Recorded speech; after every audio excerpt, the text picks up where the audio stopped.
the General Banking Act of 2000 or Republic Act 8791.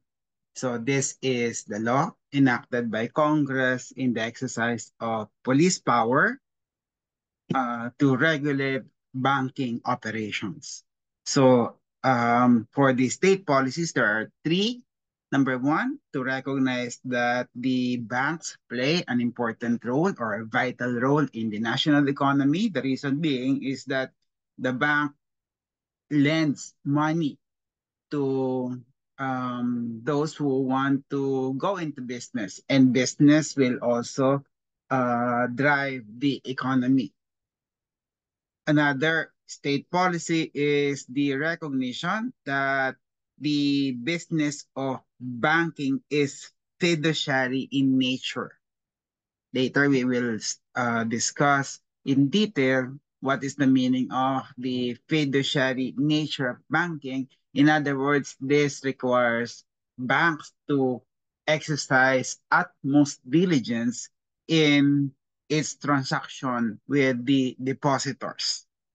And third, to promote and maintain a stable and effective banking and financial system.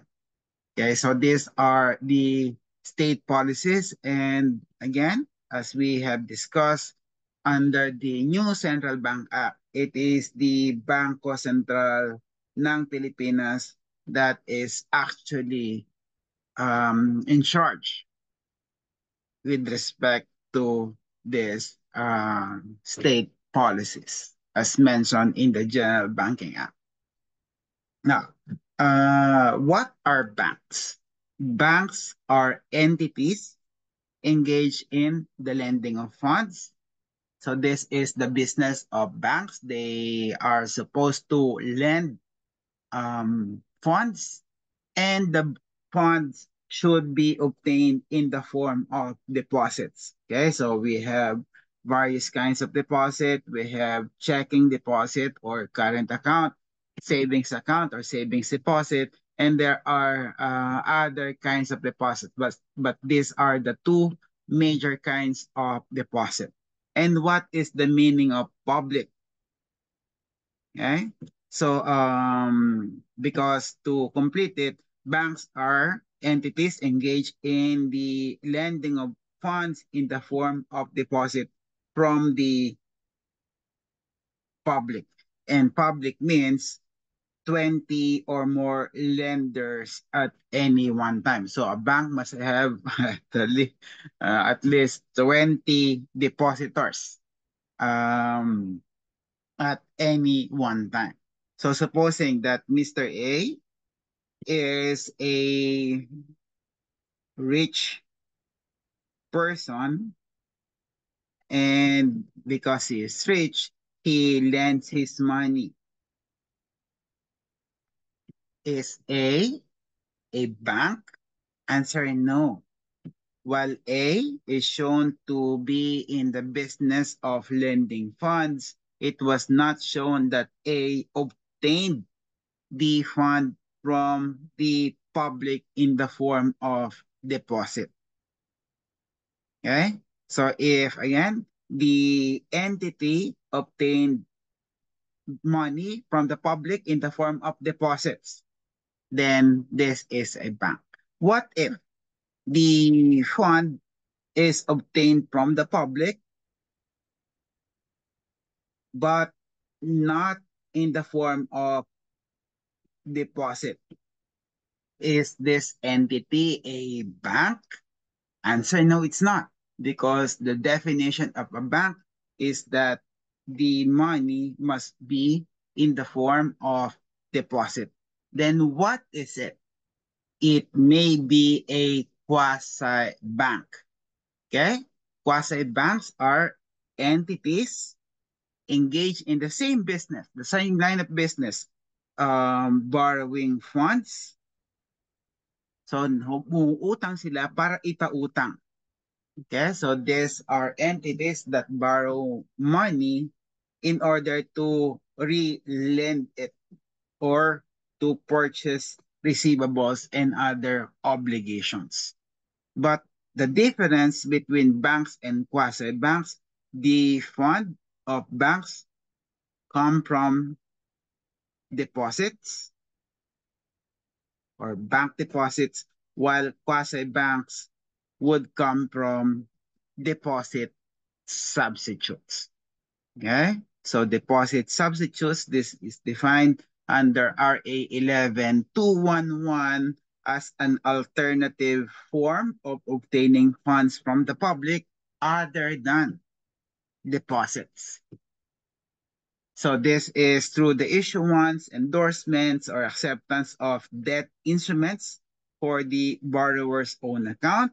And the purpose again is to relent relent the money or to purchase receivables and other obligations.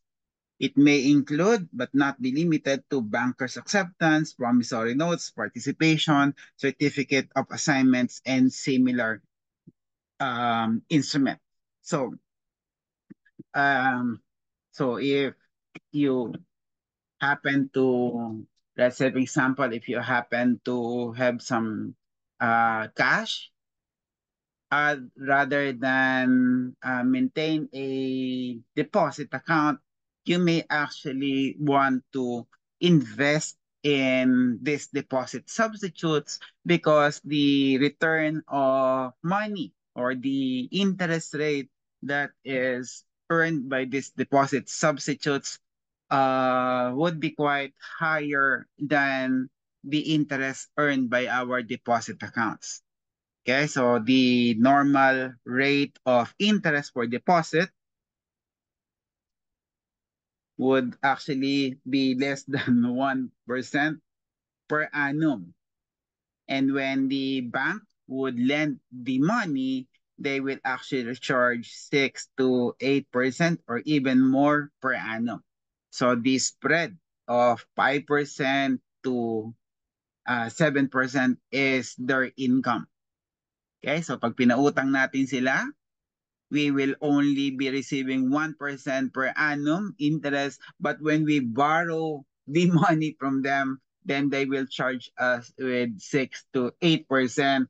And this is actually the reason why this business should be regulated. And not only because of the vital role banks play in the economy, but because they are actually using our money for their business.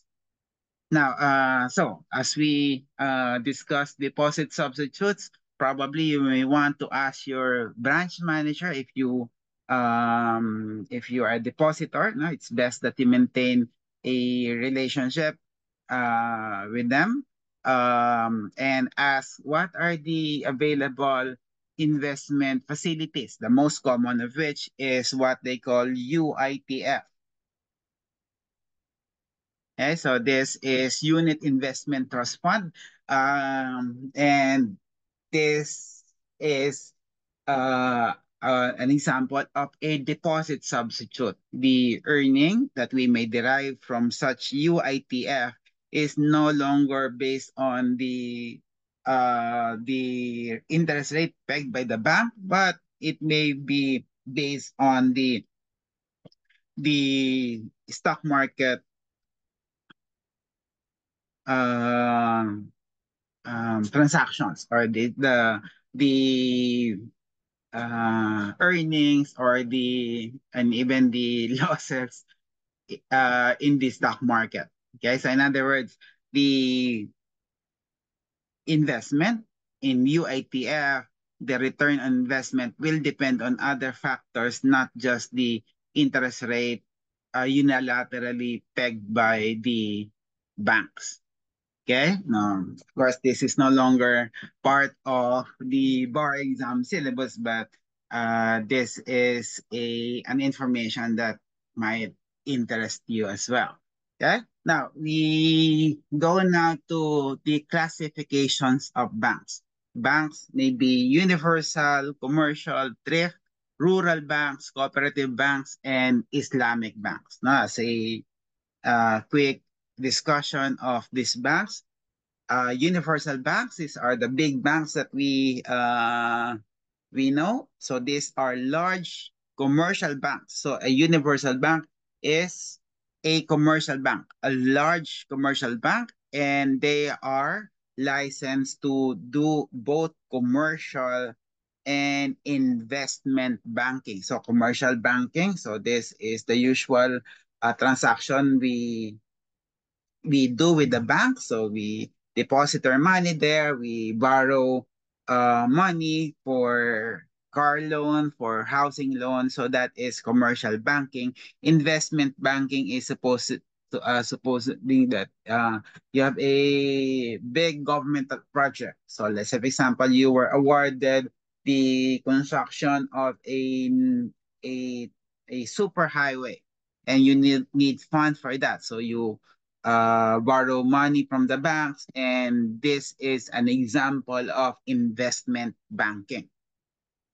So, what are the powers of a universal bank? It has the power to perform all the functions of a commercial bank.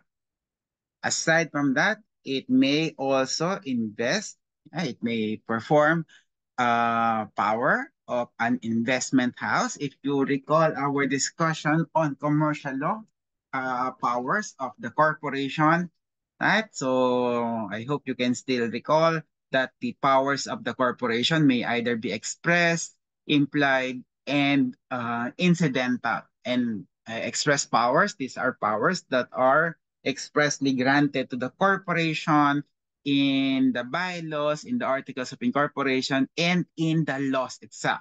So a universal bank has this express power of an investment house, and that if the universal bank would be performing powers of an investment house, is such exercise of power ultra vires or not? The answer is it is not ultra vires, because this is an express power given to universal banks. Aside from that, universal banks may also invest in non-allied enterprises. Okay, so we have allied and non-allied enterprises. And of course, for banks, allied enterprises are enterprises that has something to do with money and credit. But let's say, for example, the business or the enterprise is construction. It has nothing to do now with money and banking and credit. The business is construction. Can a bank invest in a construction company that is tasked to, let's say, for example, build um, huge government projects? Answer yes. That is not ultra vires, because a universal bank has this power to invest in a non-allied enterprise. Now, what about commercial banks? So we said earlier that a universal bank is authorized to do all the powers that a commercial bank um, can. So these are the powers of a commercial bank. Number one, general powers incident to a corporation, because banks are corporations. Aside from this, the commercial banks may also perform such powers as necessary to carry out the commercial banking. So, accepting drafts and issuance of letter of credit, discounting and negotiating promissory notes, draft, bill of exchange, other evidences of debt, accepting or creating demand deposits. So this is a form of deposit. Usually we call it a checking deposit. This is a kind of deposit where the depositor may demand withdrawal by way of a check. These are usually non-interest bearing kind of deposit. receiving other types of deposits. So there are other types of deposits and deposit substitute. Okay? So if we are asked, so we discuss quasi banking. So where can we see this quasi banking? So the answer is if you happen to see a commercial bank as well as a universal bank, these are also quasi banks because a commercial bank may receive other types of deposit and deposit substitutes. Commercial banks may also go into buying and selling foreign exchange. This is the reason why if we have a planned travel abroad, we can obtain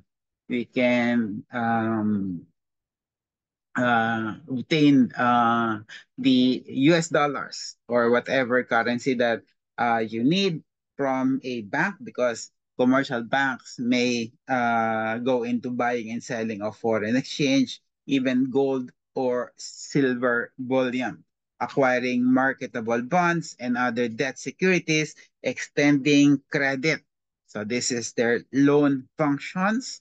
And we go now to savings banks. No? So these are general code thrift banks, and this includes savings and mortgage banks, stock savings and loans association. So if you yung mga AFSLI, yung mga mga ganong klaseng entity, these are these belong to the category of thrift banks.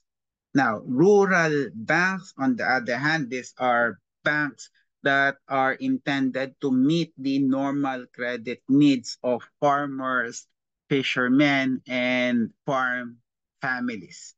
Okay, so dali naman, right? So if we see a bank na may rural bank, then we can say that these are rural banks. What about cooperative banks? These are banks organized by and the majority shares of such a bank is owned and controlled by cooperatives. And these banks are established to provide financial and credit services to cooperatives.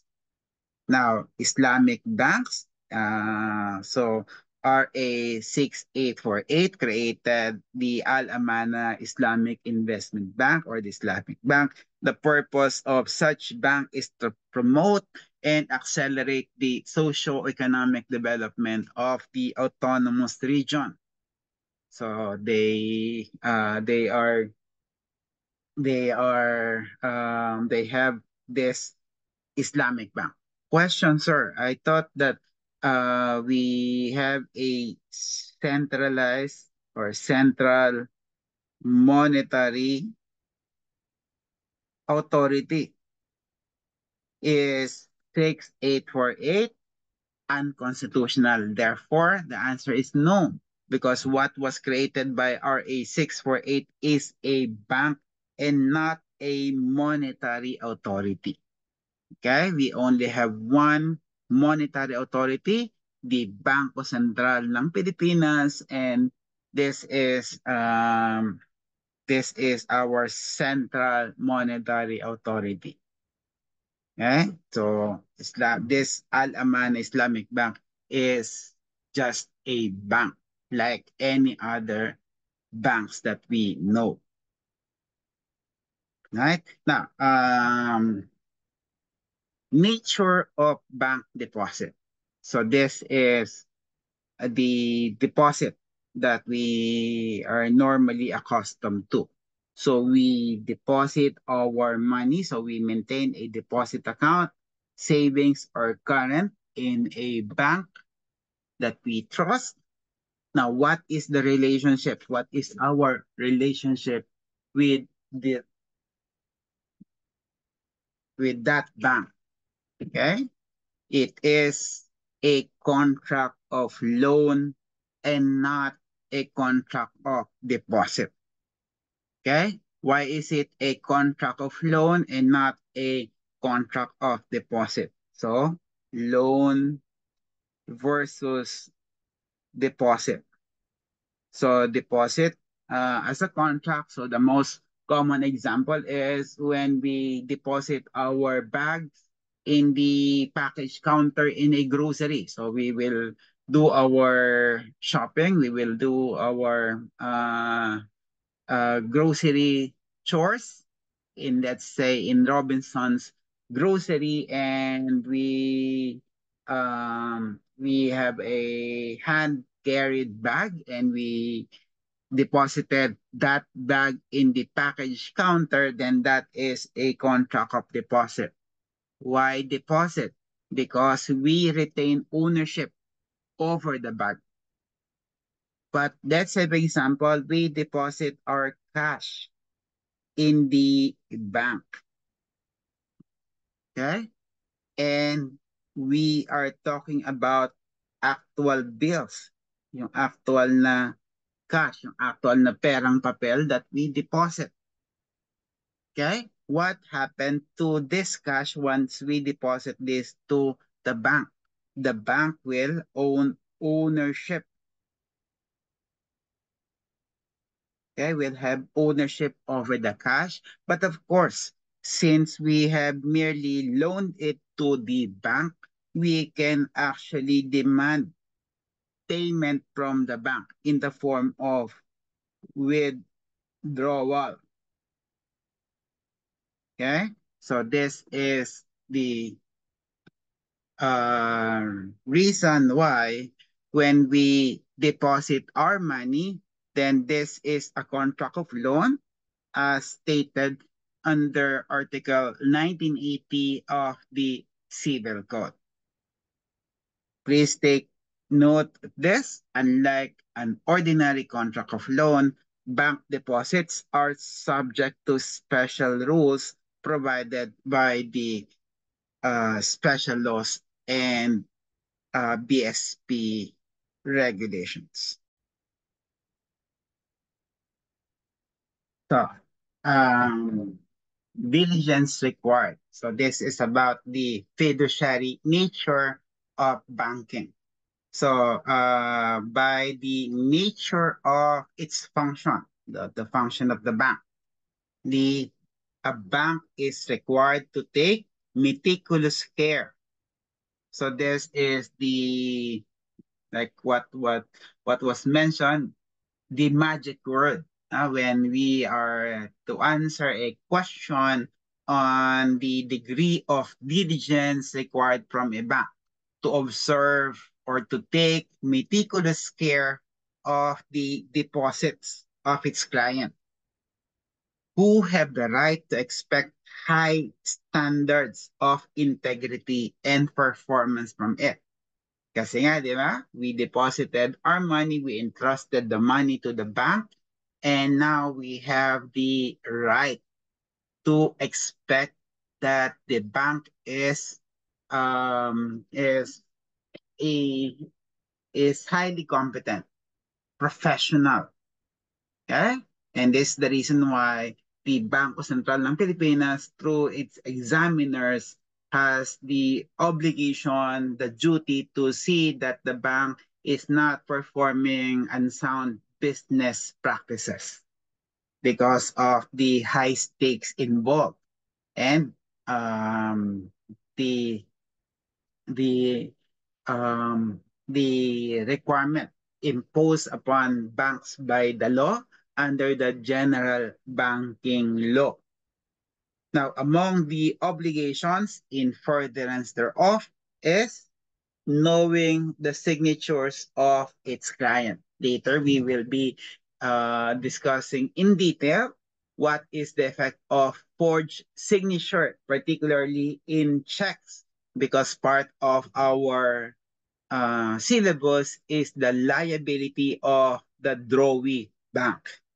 Depositors are not stopped from questioning wrongful withdrawals. So let's say, for example, you will be asked a question, a depositor, okay? Depositor, and there were wrongful withdrawals based on a forged signature in the withdrawal slip. And the depositor failed to notice that, and later month later, 2 months later, the depositor learned about the wrongful withdrawals, and now the bank says that the depositor is now stopped from questioning the wrongful withdrawals because the banks have sent a statement of account to the depositor, and that will make them stop from questioning the said wrongful withdrawal. Is the bank correct? Answer: no, the bank is not correct because of the fiduciary nature of banking. The depositors are not stopped from questioning those wrongful withdrawals. Now, in the case of CIMEX International versus Court of Appeals, I think if you will read any book on banking laws, you will see this particular case being cited, the CIMEX International case. In this case, the Supreme Court said that the bank must record every single transaction accurately down to the last centavo as promptly as possible. So there are two matrices here, the accuracy and timeliness. Okay? Those transactions must be recorded accurately and as promptly as possible. This is to reflect the at any given time the amount of money the depositor can dispose of as he sees fit. And this is disposal through the form of a check. So, nag-issue siya ng check expecting that he has sufficient money in his deposit account to cover the check. Eh, hindi pala na-i-record ng tama ng bank. And that is the reason why the check was dishonored. In the case of CIMEX, the court said that a blunder on the part of the bank, such as the dishonor of the check without good reason, can cause the depositor not just a little embarrassment, eh? But financial loss and perhaps even civil and criminal litigation. So this is BP 22. Yeah, so this is the reason why the bank has to observe meticulous care in the recording of every single transaction as to the last centavo as promptly as possible. Take note that this is a 1990 case and the general banking law was enacted in year 2000. So we can safely say that the Supreme Court ruling in this CEMEX case has been incorporated by Congress in our laws. So the basis of this liability of the bank is no longer based on jurisprudence, but is actually based on actual provisions of the law. Now, in the same case, the Supreme Court further explained that the point is that the business affected with public interest, such as banks, such as insurance, and because of the nature of its functions, the bank is under obligation to treat the accounts of its depositor, again, with this word, meticulous care, always having in mind the fiduciary nature of their relationship. Okay? Some of the notable cases on this, the BPI Family Bank versus Franco. In this particular case, the Supreme Court said that as there is debtor-creditor relationship between a bank and its depositor. So we explained earlier that when we deposit, that is a contract of loan. And this is the reason why what was created was a debtor-creditor relationship between the bank and the depositor. BPI, the bank, ultimately acquired ownership of Franco's deposit. Now, we mentioned this earlier, that when we deposit our money in the bank will own that deposit. But such ownership is coupled with a corresponding obligation to pay him an equal amount on demand, and meaning on demand upon withdrawal or issuance of a check. Okay? So that is the debtor-creditor relationship between the bank. In the same case, the Supreme Court pointed out that the bank does not have the unilateral right to freeze the account of Franco based on a mere suspicion that the funds therein were proceeds of a multi-million peso scam Francisco was allegedly involved in. So in short, the bank has no such right. Okay? If the bank will has this suspicion, it has to undergo the process, particularly with the anti-money laundering law, in order to freeze and even forfeit the deposit account, but not unilateral. Okay, the bank doesn't have that power because to grant banks that enormous power explained by the court, the right to take whatever action it pleases on deposits, it would open the floodgates of public distrust in banking industry. So again, it has something to do with the fiduciary nature. So fiduciary, yung utmost trust and confidence. So it is very clear that the ideal situation is that the public trust the banks. Okay, and the erosion of that trust is the one that is being avoided. The evil sought to be avoided by this particular rule, that even if there is suspicion that the depositor was involved in a multi-million peso scam, the bank does not have that unilateral right to freeze the accounts. There are legal processes for this. In the case of Allied Bank versus Macam. So this is a 2021 case. Again, so what happened in this case is that instead of unilaterally freezing the account, what the bank did was to unilaterally debit the account.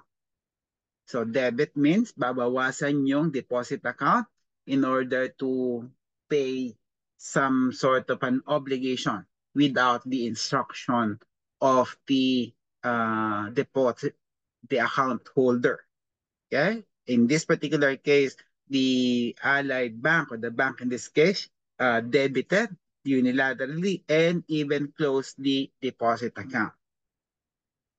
So the Supreme Court said that the Allied Bank cannot obliquely repudiate the resulting banking relationship with the spouses Mario Macam and the fiduciary nature thereof when it accepted the spouse's initial deposit of 1,590,000, the very same fund it claims that it owns now. So the bank is now saying that they own the bank. What happened in this case was that there was a deposit made by the spouses. And through the connivance with the branch manager, the bank's branch manager. So there were several transactions, questionable transactions, and it was shown that the money were deposited in this account and it were subsequently withdrawn.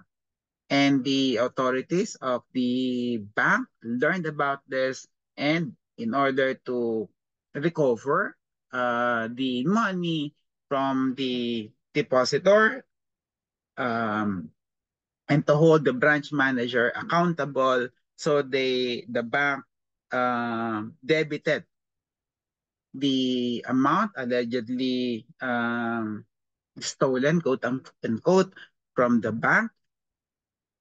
So, but that was not countenanced by the Supreme Court.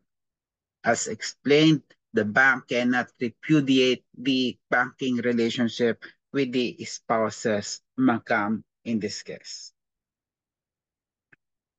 Now, in the same case, the Supreme Court said that the bank is expected to act with extraordinary diligence required of banks.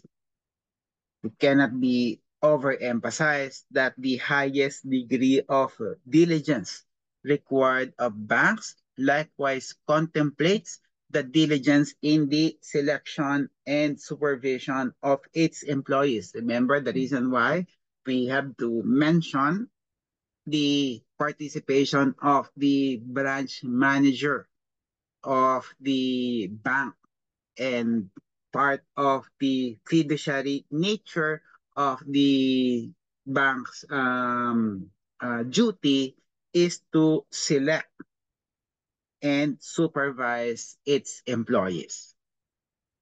And when there is loss because of the fraud committed by these employees, the bank should bear the loss.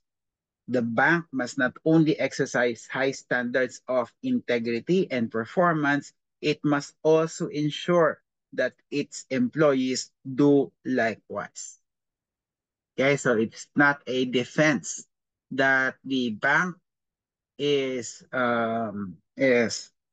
observing that high standards, but its employees are not. That is not a defense as exemplified by the court in this Allied Bank case. Now, in the case of Metrobank versus Cruz, okay? In this particular case, what was involved is a loan. Okay, so the spouses Cruz obtained a loan from Metrobank, and after years and years of transaction, spouses Cruz asked for a accounting because they allegedly paid um, much more money than they borrowed from the bank. But the bank said, well, ang dami kasing interest, ang taas ng interest, at yung binabayad ni the borrower just is for the interest, at may utang pa sila sa principal. And because of that, spouses Cruz asked for reconciliation of their records, because according to Cruz, based on their accountant, the money that they paid is sufficient to fully pay the loan. So, because of that, the spouses asked for a reconciliation of the records. Metrobank um, um, said that they do not have the records already, because they maintain that based on their policy, they only have a 5-year retention of the records. And since the transactions have happened very long time ago, I think mga 8 years ago, then they do not have the records already. So Metrobank failed to produce a complete and detailed application of all the payments made from 1993 to 2004. And the bank insisted on the payments of 8.3 million pesos. The ruling in this case was that the documents requested by the Cruz are not simply general records, but documents that are essential to their existing loan with the bank. So although the loans have been restructured, the accuracy of the outstanding loan depends on a full and complete computation of the previous loans. So I think this is now important. The bank cannot hide behind its 5-year policy. And the 5-year policy is based actually on the provisions on anti-money laundering law. But the court said that the bank cannot hide behind this 5-year policy. It still has this obligation to render an accurate accounting of the respondent's payment as between its 5-year holding policy versus its legal and jurisprudential fiduciary duty to exercise the highest degree of care in conducting its affairs. The latter consideration certainly prevail. So what does this Metrobank case uh, uh, teach us?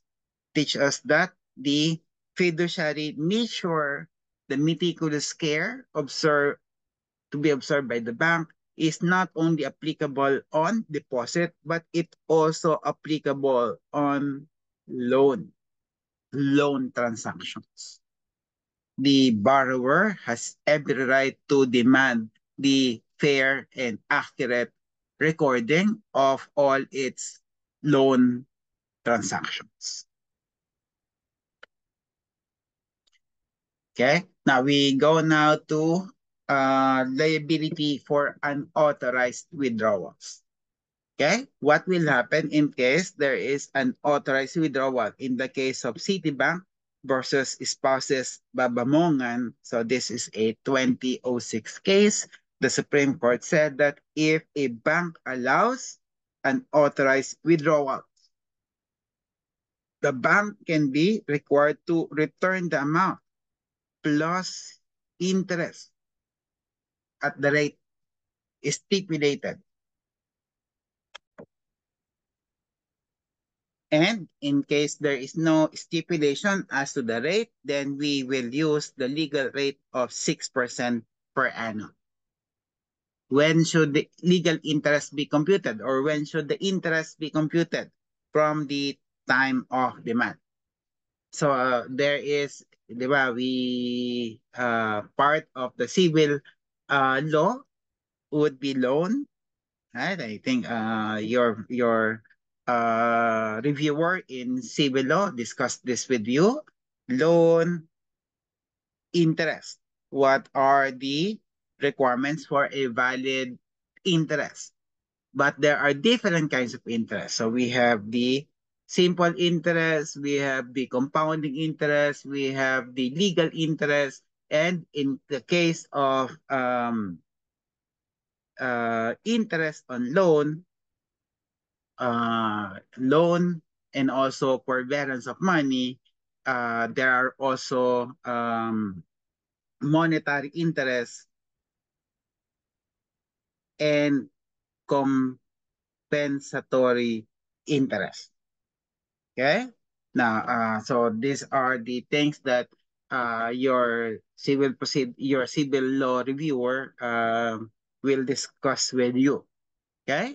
But in this particular case, the Supreme Court said that the liability of the bank for an authorized withdrawal is to return the amount, and the depositor is entitled to interest.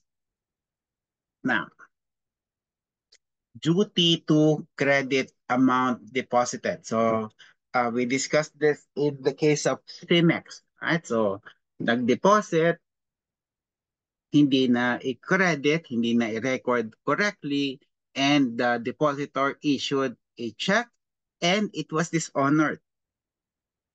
So this is now a reiteration of the duty of the bank to credit the amount deposited, because the failure of bank employees to credit the amount deposited by the drawer depositor in or is required to be credited to his account, resulting in the dishonor of the check, is actionable negligence. Okay? So the bank will be deemed negligent in case its employee fails to credit the amount deposited, resulting to the dishonor of the check. And speaking of check, we will now discuss the liability of the drawee bank. So this is actually a discussion under the negotiable instrument law.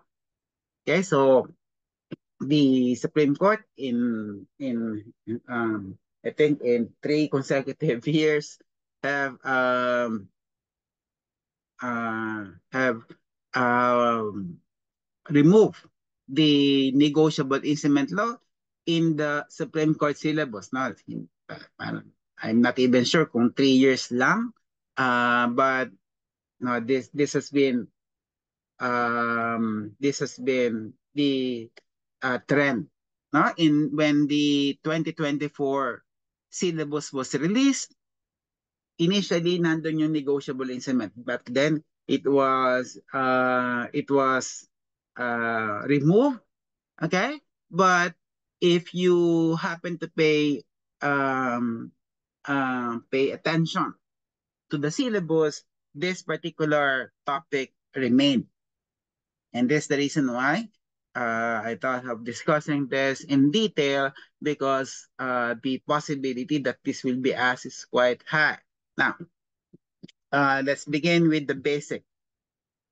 Negotiable instrument may come in the form of a promissory note and a bill of exchange. So a bill of exchange and promissory note. So promissory note, this is a promise to pay someone, and that promise is in writing.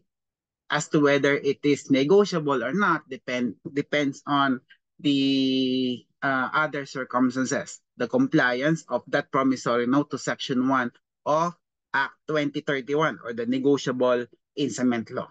So, but basically, a promissory note is that a promise to pay. What about a bill of exchange? It's not a promise to pay, but actually an order to pay. So may inuutusan.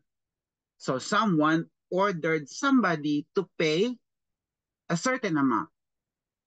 So yung order nito is actually directed to a drawee.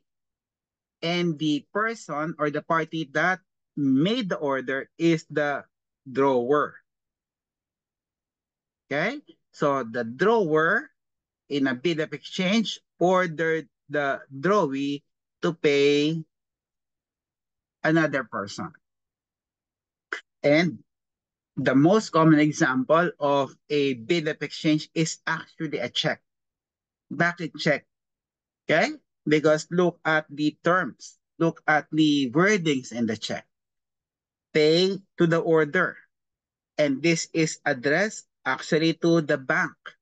And this was made by the person who signs this, who is actually the account holder. So the bank is the drawee. The person who signed here is the drawer. And this drawer ordered the drawee bank to pay this person we will call payee. This amount. Okay?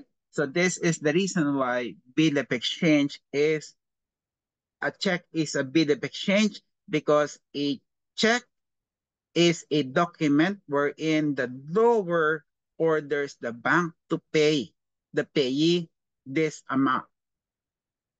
Okay? So, what is the liability of the bank as a drawee bank? So, the basic liability of the drawee bank is to honor the check. Okay, so you were paid a check for your service and now you present the check for payment in the bank. And if our client have sufficient fund in the bank, then the bank should honor the check to the extent of the amount of the deposit. Okay? So that is the primary liability of the drawee bank condition on the sufficiency of fund. So when the fund, of course, is insufficient, then the check will be dishonored accordingly. Yeah. Now,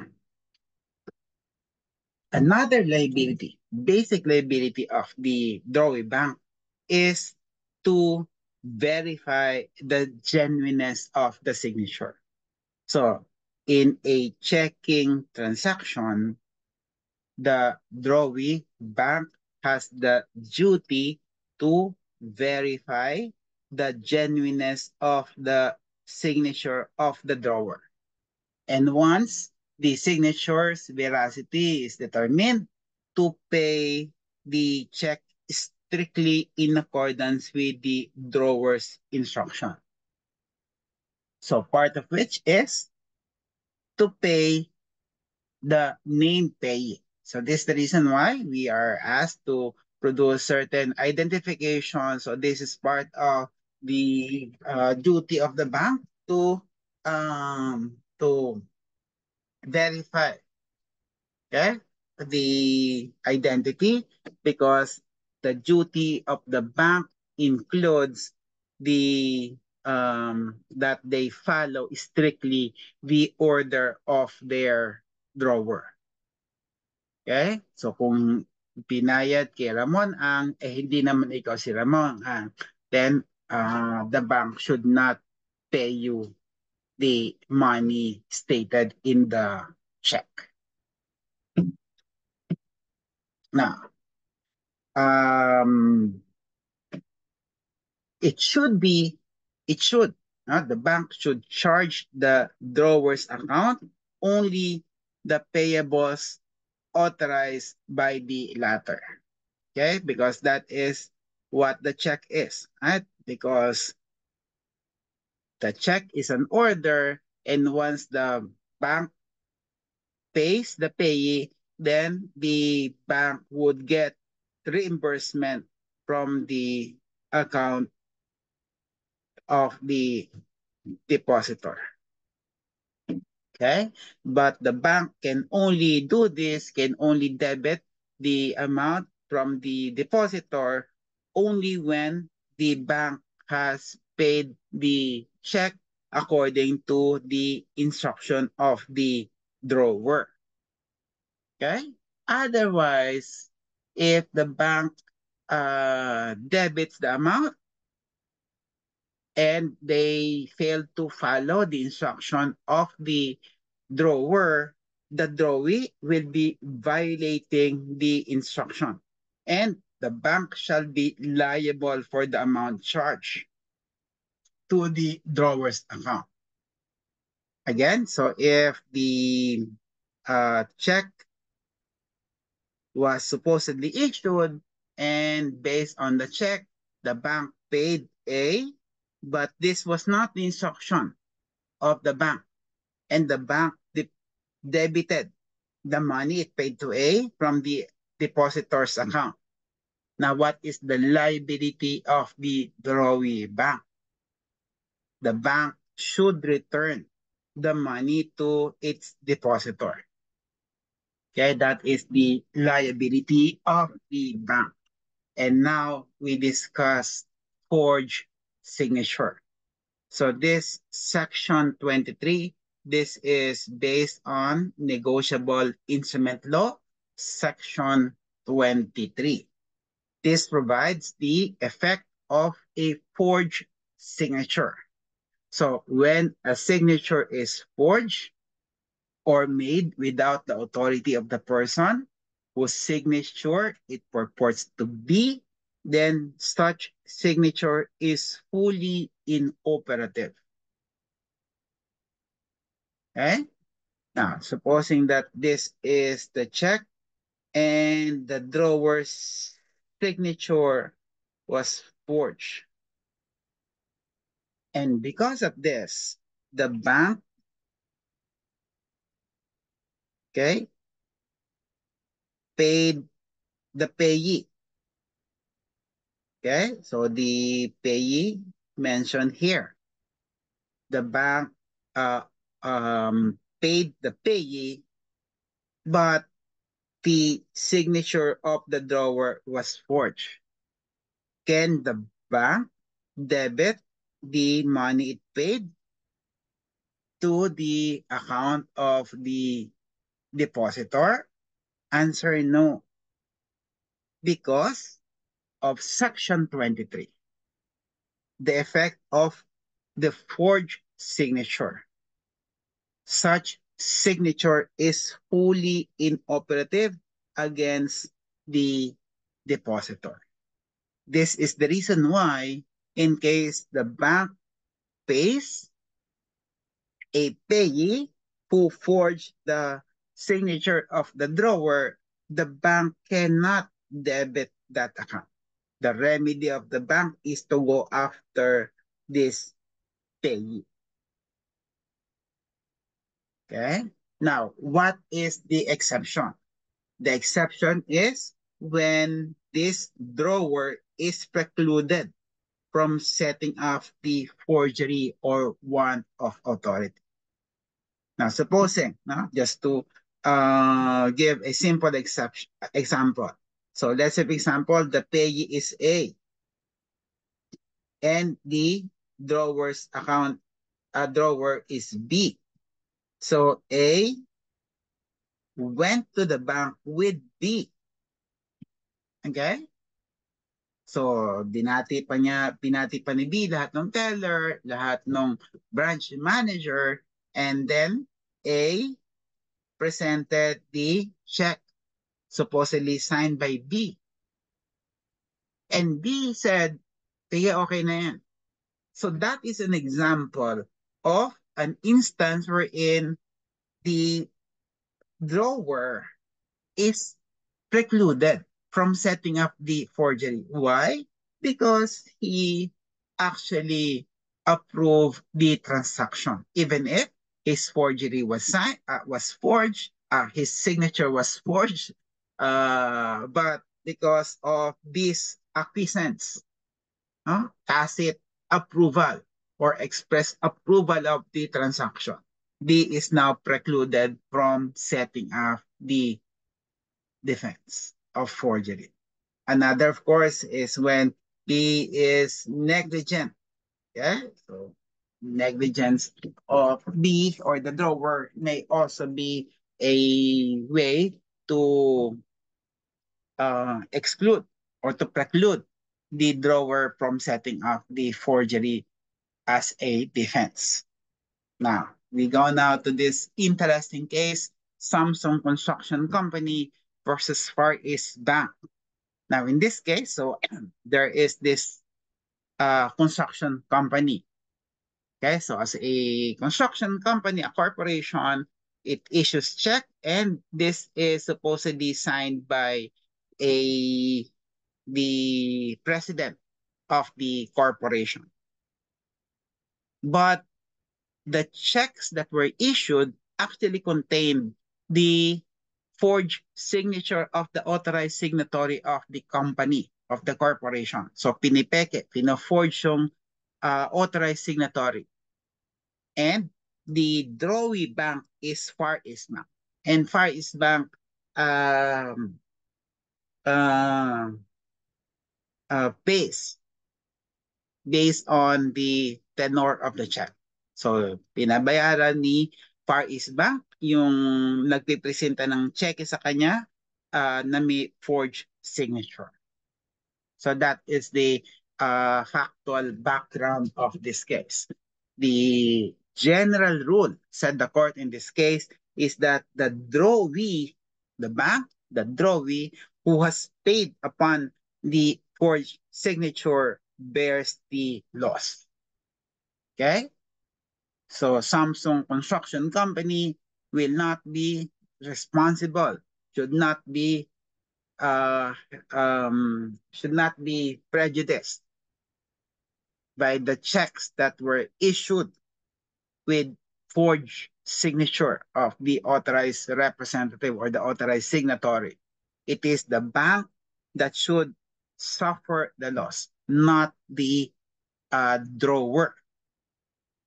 The exception is when negligence can be traced on the part of the drawer.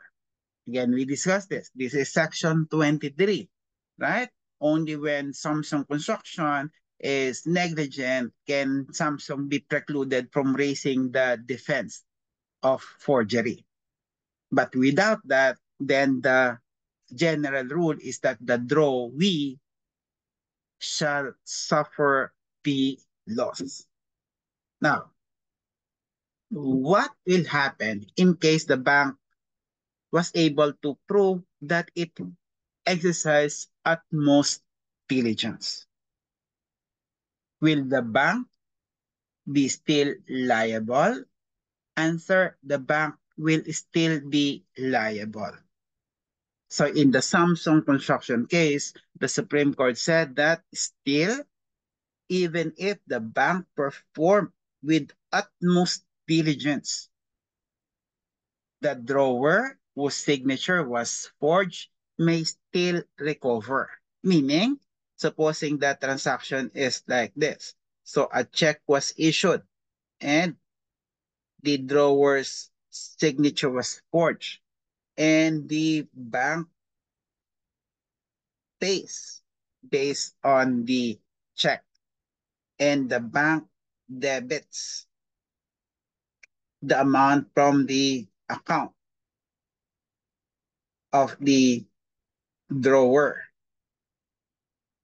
Eh? And once the account drawer or the drawer discovers such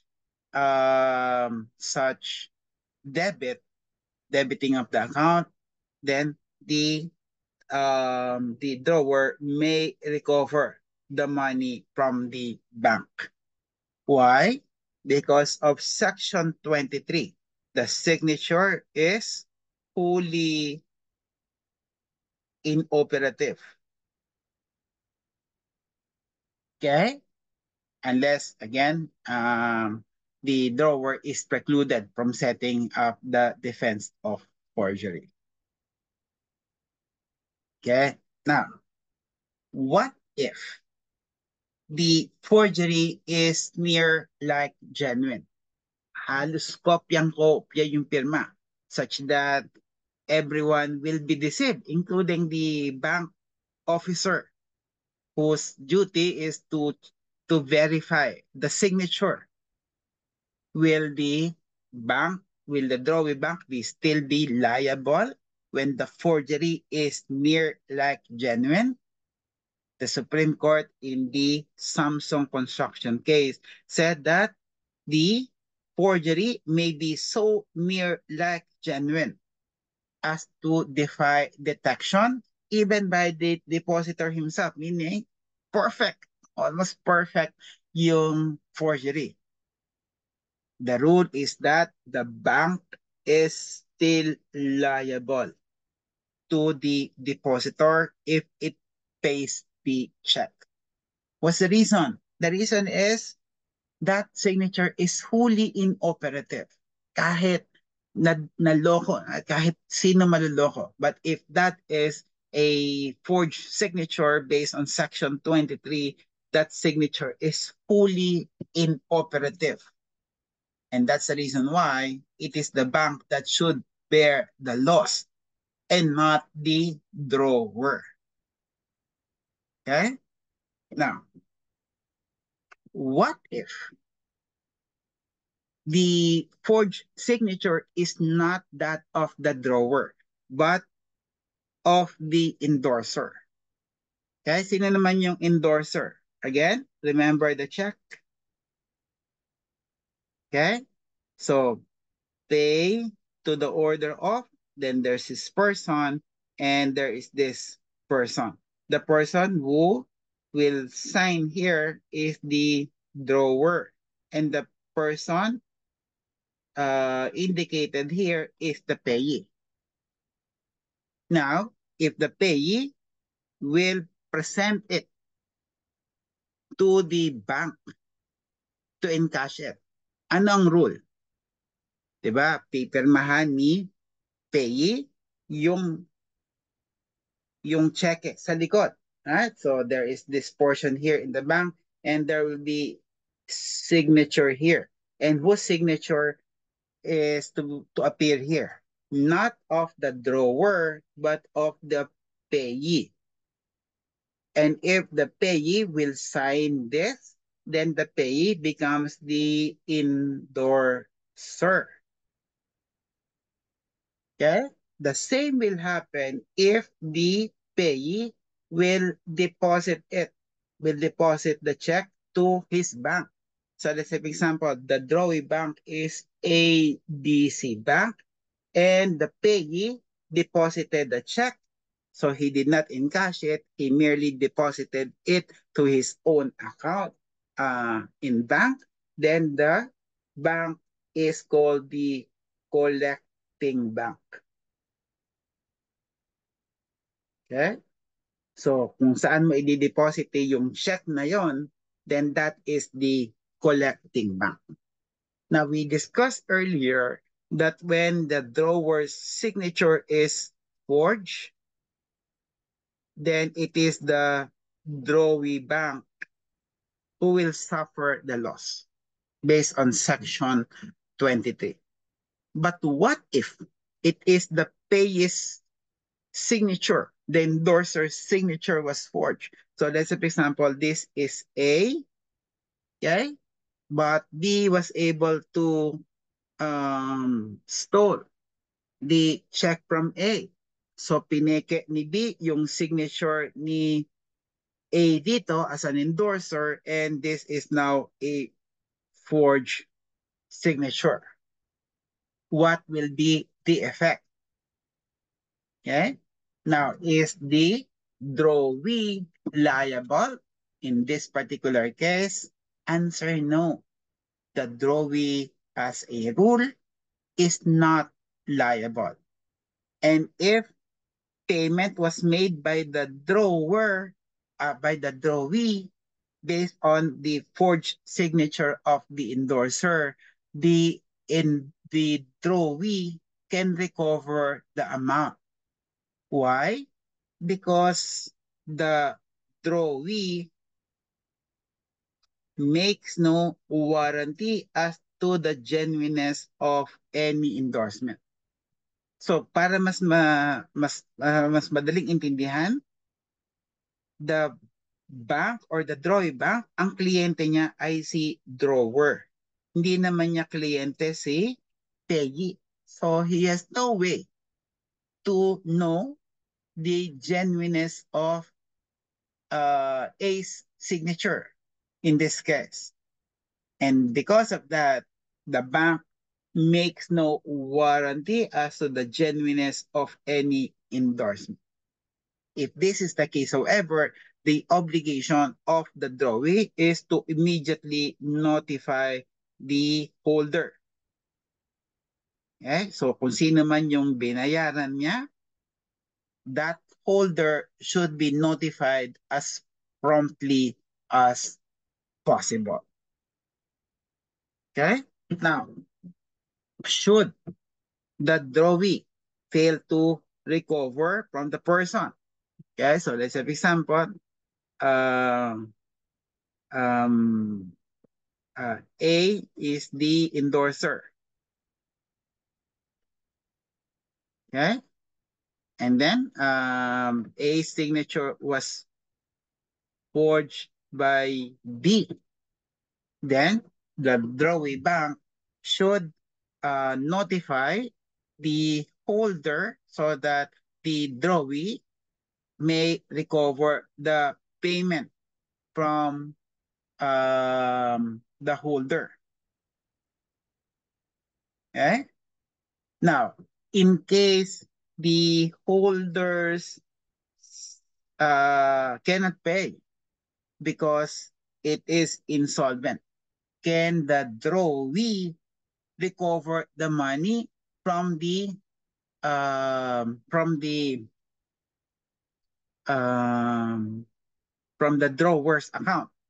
Answer no. The drawee cannot recoup its loss by charging it to the drawer's account. What is the remedy of the bank in this case? To go after the collecting bank. Okay? It is the collecting bank that is now the party liable. Why? Because kliyente niya si A. Okay? It is now the responsibility of the collecting bank to know the signature of its client, the payee or the party that endorsed the instrument to the collecting bank. The reason, again, is traced on the Section 23 of the Negotiable Instrument Law. Because there was forgery, then the instrument or the signature has become fully inoperative, right, to all prior parties. Okay? Now, what is the exception here? Okay? What is the exception here? When the check is payable to bearer, meaning not to order a specified person, but the check was payable to cash or bearer. Okay? So pay to the order of cash, for example, and the cash is not supposed to be a name of any person, then the check is payable to bearer. In this particular case, the drawee may debit the accounts, the drawer's account, even if there is a forged endorsement. Okay? Why? Because the endorsement may be disregarded. Ano ba tong endorsement na to? Okay? So endorsement is how to negotiate an instrument. Okay? So this is yung, kung naalala natin, right? Kaya magulo yung negotiable instrument, right? Because the example would be A issued a promissory note to B, and B endorsed it to C endorsed it to D endorsed it to E, right? There are so many parties that suddenly became involved in a negotiable instrument transaction. So this endorsement is actually a way to negotiate an instrument. And the way to negotiate an instrument will depend on what kind of instrument it is. Is it a bearer instrument or an order instrument? Okay? Because the manner or mode of negotiating bearer instrument is different from order instrument. You negotiate or an order instrument, yung pay to the order of Juan de la Cruz or pay to the order of a specific person, that is an order instrument. And that's, for example, the instrument is pay to the order of A. Okay? Now, if A would want to negotiate it to B, then A has to endorse it by saying pay to B, signed A, and then the instrument is delivered to B. That is the way to negotiate an order instrument. So insofar as B is concerned, he needs the endorsement of A to lay claim on the instrument. Okay? Because the instrument is payable to the order of A. So without the order of A, B will have no right over the instrument. But not when the instrument is payable to bearer. Because in a bearer instrument, you negotiate it by mere delivery. Kahit wag mong pirmahan. Such that if the check is payable to drawer, payable to bearer, okay, the current bearer needs no endorsement to lay claim on the instrument, such that Even if the endorsement to him was forged, he does not need it anyway. And because the holder or the bearer of the instrument does not need any endorsement, therefore, the drawee may debit the drawer's account. So this is the reason such endorsement may be disregarded. It is not necessary to holder's title. Okay? So that is the exception when the check is payable to bearer. Now, what is this fictitious payee rule? Okay? Fictitious payee is, let's say, for example, this is the check. Payable, pay to the order of, let's say, for example, Superman. So in this case, hindi nakalagay na bearer instrument. Hindi payable to the order of bearer or payable to the order of cash. This instrument is payable to a specific person. But of course, we know that Superman is fictitious person. There is no such person who is Superman. This is a made-up person. So what is this?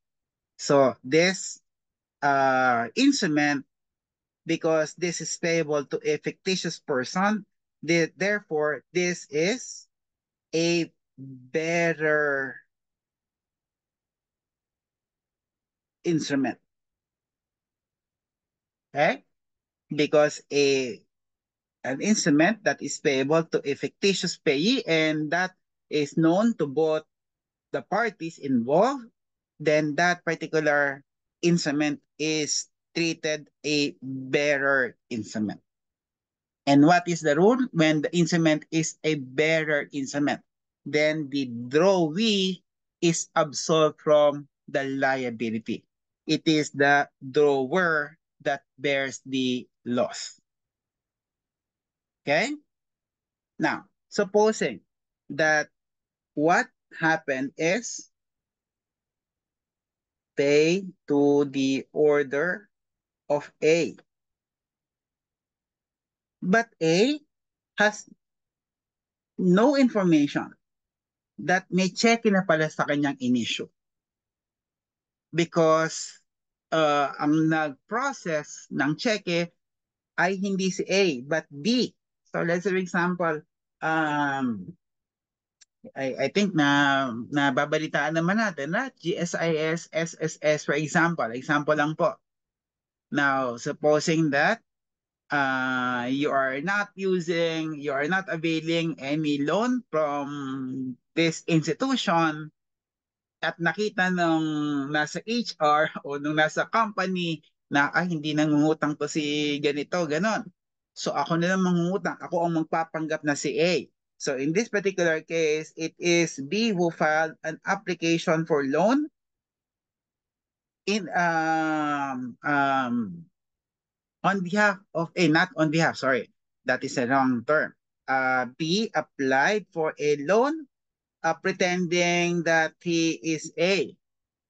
And because of that, a check was issued payable to A, but in reality, it was B who got the check, and for due to some machination, B was able to encash the check. Now, is this a fictitious payee? Answer yes, it's also a fictitious payee. If this is the case, then the drawee is absolved from liability. It is the drawer that bears the loss. What is an exception? Is there an exception? In this case, answer yes. And we call it commercial bad faith exception. So commercial bad faith exception is when there is a showing of commercial bad faith on the part of the drawee. So the drawee bank is in bad faith, commercial bad faith. And because of this, it will strip the drawee of that defense, meaning even if the pay is fictitious, the drawee will be liable if it can be shown from the facts that the drawee is has committed commercial bad faith. In the case of Philippine National Bank versus Orlando Rodriguez, the Supreme Court said that commercial bad faith is present if the transferee of the check acts dishonestly and is a party to the fraudulent scheme. Yeah? Now, to further explain this commercial bad faith exception, let us discuss briefly what is this case all about. So, PNB, they have an employee association, PEMSLA. Okay, and like all other employees association, one of their function is to provide loans to their member employees. Okay, now the officers of this association, I think, were involved in some shady transactions that they actually process loan applications, not from their members. Okay? So let's say, for example, the members of PEMSLA is A, B, C, D. A is not availing of the loan. D, however, has availed of the loan pero hindi siya makakautang na ulit until mabayaran niya yung unang loan. So what D did was to pretend that he is A. So he applied for another loan using the name of B. Of course, the officers of PEMSLA knew about this and they allowed it to happen. So a total of 69 checks were issued using this scheme. And the checks were actually rediscounted by Rodriguez. Kaya ano ba itong rediscounting? Let's say, for example, the check is for 10,000 pesos. But the check is dated, let's say, May 1, 2024. And today is April 10, 2024. So mag-aantay pa si D ng matagal. So rediscounting means the check will be endorsed to Rodriguez and Rodriguez will pay the payee, let's say for example, 8,000 pesos.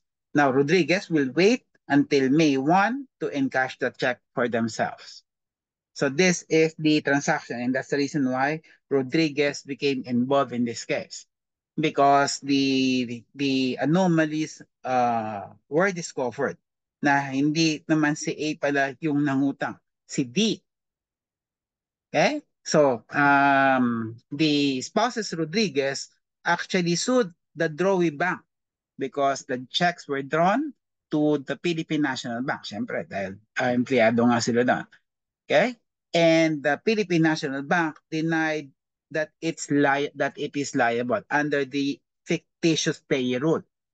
So the bank was claiming that the checks should be considered payable to bearer because the payee is fictitious. Hindi naman si A yung talagang nag-apply.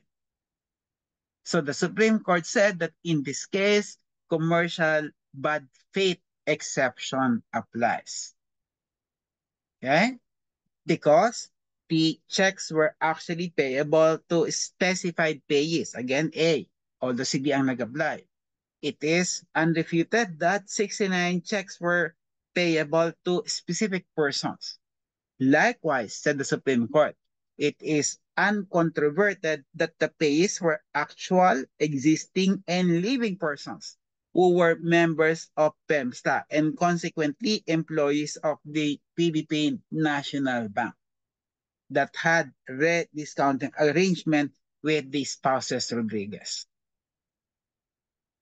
Now, so the Supreme Court said that considering that the respondent spouses were actually transacting with PEMSLA and not to the payees, the fictitious payee. The transaction is between PEMSLA and the spouses Rodriguez. It is understandable that they relied on the information given by the officers of PEMSLA that the payees would be receiving the checks. Insofar as the Philippine National Bank is concerned, the Supreme Court said that PNB was remiss in its duty as the drawee bank. Okay? So there was negligence on the part of the PNB in this case. It does not dispute that the fact that the teller or tellers accepted 69 checks, napakarami ng checks, such that hindi nahuli ng bank yung anomalous transaction, even without endorsement from the named payees. It bears stressing that order instruments can only be negotiated with a valid endorsement. In the case at bar, said the Supreme Court, the spouses, respondent spouses were banks depositors. The checks were drawn against respondent spouses' accounts. PNB as the drawee bank had the responsibility to ascertain the regularity of endorsement and genuineness of the signature before accepting them from deposit. Okay? Last, the PNB was obligated to pay the checks in strict accordance with the instructions of the drawers. And these are the indicators that the bank was negligent and even maybe even part of the fraudulent transaction under the commercial bad faith exception.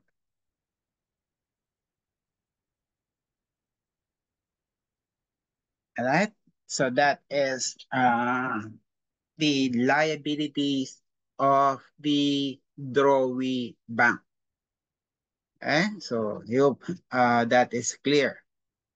Now, we move on to DOS 3, the prohibition on DOS 3.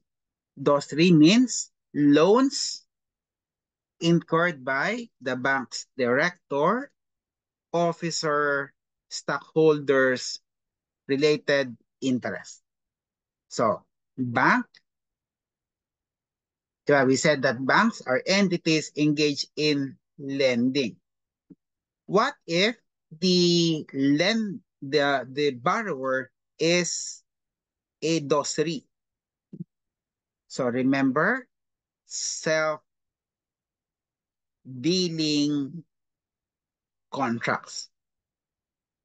Contracts between the bank and the directors and officers of the bank. Insofar as the bank is concerned, DOS 3. Okay? Now, is it absolutely prohibited?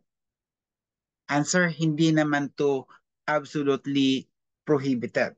Okay? But this is highly regulated because of the possibility that the bank may be used by the directors, the main controlling stockholders of the bank for its own sake, thereby prejudicing the interest of the depositing public.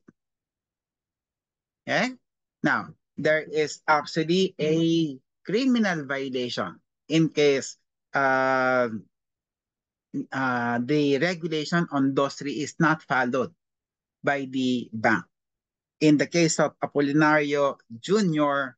versus people, by the way, I mentioned that hindi naman to actual na invalid, but this is regulated in the sense that the approval of DOS 3 account would go up to the board of directors. and the director concerned should not be allowed to vote, and his presence should not be required to constitute quorum. Now, for context, okay, for context, let's say BPI, okay, BPI as a corporation has boards and it has executive officials down to the branch manager. And each official have approving authority. Okay, let's say for example, for branch managers, so yung mga sila yung mga tao dun sa branch.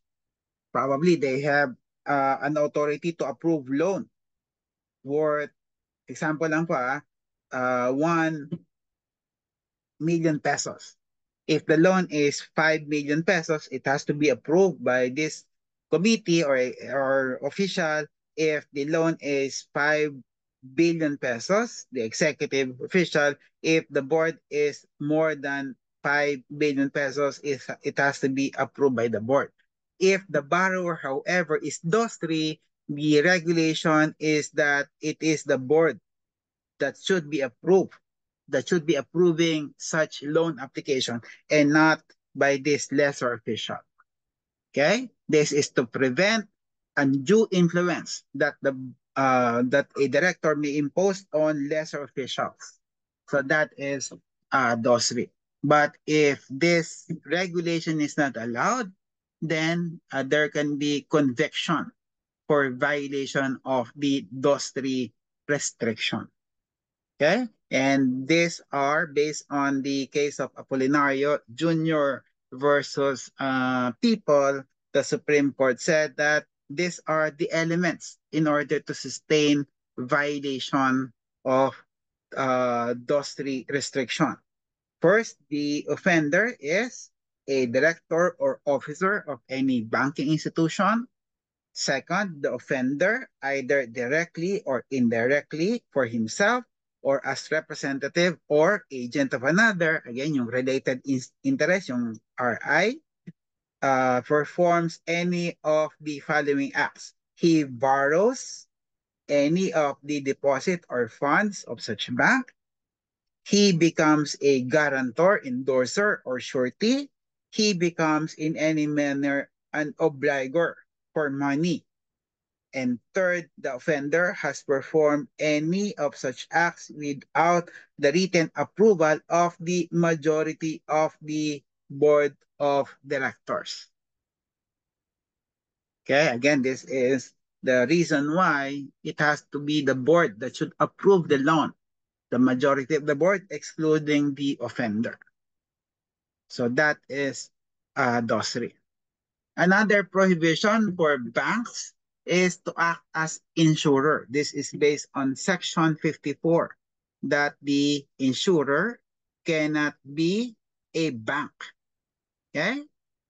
The bank cannot directly engage in insurance business as an insurer. The exception, we discussed this, is when the bank acts as bank assurance. Okay, so this is where the insurance is limited to the bank's clientele. Okay, yung mga kliyente niyang kanyang mga car loan, housing loan, yung mga insurance over the house and the car may be issued by the company, by the said bank. But usually what they do is they form an insurance arm. So to take care of this insurance transaction. The obvious reason why is because the bank and insurance, they are both vested with public interest, and to avoid conflict of interest between these institutions.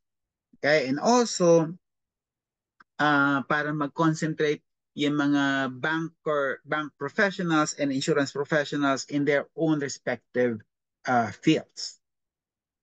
Now, prohibited transactions. This is provided under Section 55. So, some of the prohibited transactions would be for directors, officers, or employee or agent of the bank making false entries in any bank report. Again, because the bank is imbued with public interest. Okay, all the reports must be correct entries, and if they make false entries, then they will be liable. Also, without order of the court or of competent jurisdiction, disclose to any unauthorized person any information relative to the funds or properties in custody of the bank belonging to private individuals, etc. So, liability for bank secrecy. Third is accepting gifts, fees, or commissions on or any other form of remuneration in connection with the approval of the loan. This is actually the yung mga anomalous transaction involving bank personnel that has authority to approve loan. Okay, so kahit alam nilang hindi makakabayad yung umuutang sa kanila pero dahil naregaluhan, they will approve the loan. And the problem with that is that it is their depositors' money that they are actually risking. And this is the evil thought to be avoided. Okay, this is the reason why yung loan transaction with the bank, this is not an ordinary loan. The bank must ensure that they will be able um, to demand payment o dapat mabayaran sila. Otherwise, pag hindi sila nabayaran, then they will be prejudicing their clients' money, not their own money. Another is to overvalue or aid in the overvaluing of any security. So this is the collateral. Let's say, for example, A would like to borrow 10 million pesos from the bank. And A is offering his house and lot as a collateral. So a real estate mortgage over the house and lot. And the house and lot has a fair market value of 10 million pesos as well. As a general rule, is it correct for the bank to approve the loan of A for 10 million? Anyway, kapag di nakabayad si A, the fair market value of the property is worth 10 million. Makakabawi naman si bangko. Answer no. Because the bank should base their loan amount not on the fair market value, not on the appraised value, but based on loan value. So this is usually a percentage of the appraised value. Ano ba yung fair market value? I think we all know what fair market value is. This is the amount of the property which the seller is willing to sell, but the seller is not compelled to sell. And the amount that the buyer is willing to buy, and the buyer is not compelled to buy. Yeah? That is the fair market value. The appraised value is the value pegged by a professional appraiser. Okay, ito yung pinapa-appraise natin yung mga properties natin so that the professional will peg the amount. And the loan value is actually based on a certain percentage, 70% or 60% as the case may be, on the appraised value. If the director, officer, or employee of the bank would overvalue or aid in overvaluing. Let's say, for example, in this given example, Mr. A said the bank manager, hindi ka ma-approve ng 10 million, gawin mo, no? I-overvalue mo na, sabihin mo na 15 million itong appraised value, even if that's not the real appraised value, so that if you get the 70% of 15 million, makukuha mo pa rin ito. What's the problem with that? The problem with that, the same with insurance, if, let's say, for example, your property is worth 5 million pesos only, but you were able to get loan for 10 million pesos, babayaran mo pa ba yung loan? Parang hindi na, right?